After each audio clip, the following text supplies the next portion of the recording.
My sense reviving, that erewhile had drooped with pity for the kindred shades, whence grief o'ercame me wholly, straight around I see new torments, new tormented souls, which way soe'er I move, or turn, or bend my sight, in the third circle I arrive, of showers ceaseless, accursed, heavy and cold, unchanged forever, both in kind and in degree.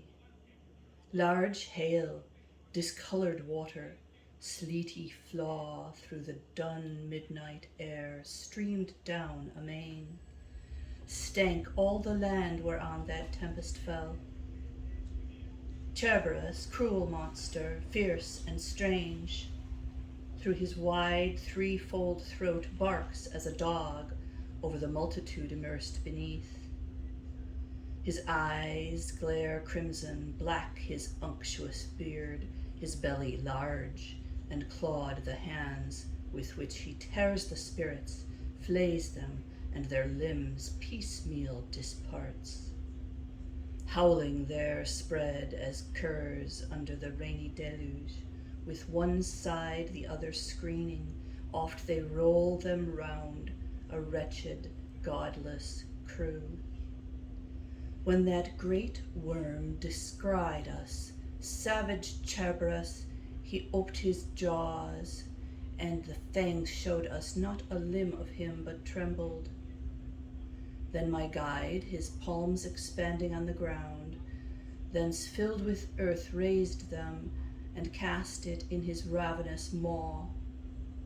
E'en as a dog that yelling bays for food his keeper, when the morsel comes, lets fall his fury, bent alone with eager haste to swallow it. So dropped the loathsome cheeks of Daemon Cerberus, who thundering stuns the spirits, that they for deafness wish in vain. We, o'er the shade thrown prostrate by the brunt of the heavy tempest passing, set our feet upon their emptiness, that substance seemed.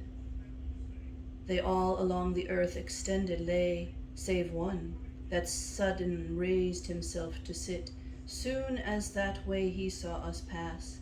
O thou, he cried, who through the infernal shades art led, own if again thou know'st me. Thou wast framed, or ere my frame was broken. I replied, the anguish thou endurest perchance so takes thy form from my remembrance, that it seems as if I saw thee never. But inform me who thou art, that in a place so sad art set, and in such torment, that altogether other be greater, none disgusteth more. He thus in answer to my words rejoined, thy city heaped with envy to the brim, I, that the measure overflows its bounds, held me in brighter days. Ye citizens were wont to name me Giacco, for the sin of gluttony, damned vice. Beneath this reign, e'en as thou seest, I with fatigue am worn, nor I sole spirit in this woe, all these have by like crime incurred like punishment. No more he said, and I my speech resumed. Giacco, thy dire affliction grieves me much, e'en to tears. But tell me, if thou know'st, what shall at length befall the citizens of the divided city, whether any just one inhabit there, and tell the cause whence jarring discord hath assailed it thus.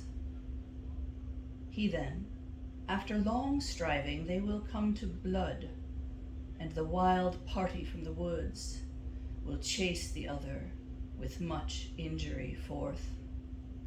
Then it behooves that this must fall within 3 solar cycles, and the other rise by borrowed force of one, who under shore now rests.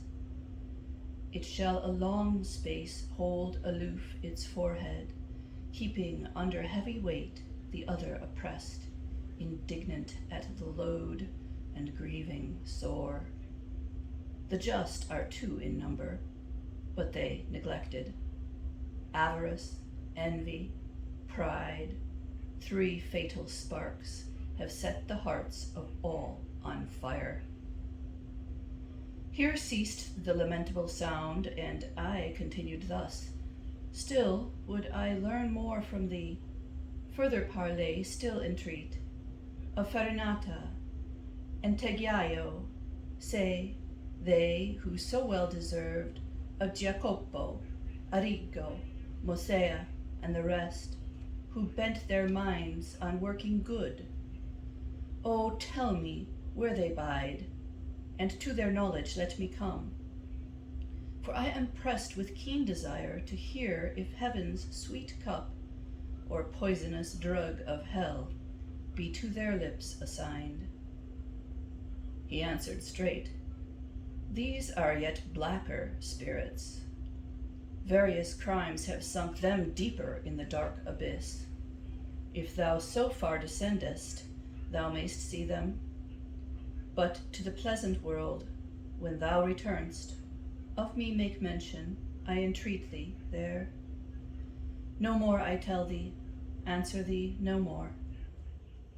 This said, his fixed eyes he turned askance, a little eyed me, then bent down his head, and midst his blind companions with it fell.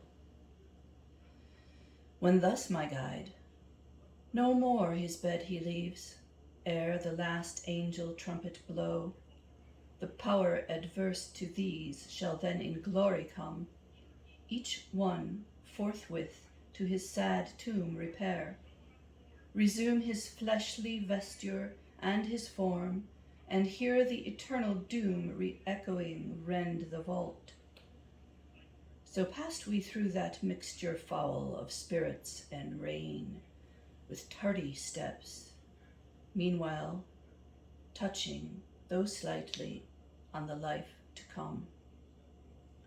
For thus I questioned, shall these tortures, sir, when the great sentence passes, be increased or mitigated, or as now severe? He then, consult thy knowledge, that decides that as each thing to more perfection grows, it feels more sensibly both good and pain. Though ne'er to true perfection may arrive this race accursed, yet nearer then than now they shall approach it. Compassing that path, circuitous we journeyed, and discourse, much more than I relate, between us passed, till at the point whence the steps led below, arrived there Plutus, the great foe, we found.